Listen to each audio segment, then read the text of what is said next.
Sebab musuh besar kita dalam perjalanan Ta'ala apa? Ialah lalai.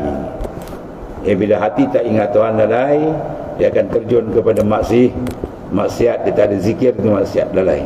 Kemudian dia akan jadi teruk. Sebab tu dalam suratul Kahfi yang sunat kita baca pada hari Jumaat, siang Jumaat, malam Jumaat, apa di antara dia? Wala tuti' man aghfalna qalbahu an zikrina wattaba'a hawahu, kemudian wa kana amruhu furuta. Kamu jangan taat. Ini syarat kepimpinan kan. Semua manusia jadi pemimpin. Paling tidak kita memimpin diri kita sendiri. Besar sikit keluarga, besar sikit masyarakat, besar sikit negara dan seterusnya. Maka jangan bagi kepimpinan itu kepada sifat ni. Jangan kamu taat kepada mereka man aghfalna qalbahu an zikrina, mereka yang kami dah lalaikan qalbi dia dari Tuhan. Orang yang hati dia tak menghadap Tuhan, dia tak layak memimpin. Besar-besar dia untuk memimpin. Kalau nak besar, nak memimpin keluarga, nak memimpin masyarakat, negara pun lagi hanyut. Hari ni yang puak-puak hanyut ni kikit qalbi tak dengan Tuhan.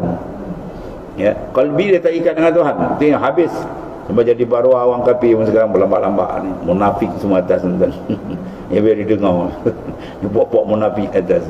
Ya, orang nak cakap Islam yang payah. Oh, orang kafir pun dah kendak empat ni tuan. Oh, hina tadi. Na'udzubillah. Aduh.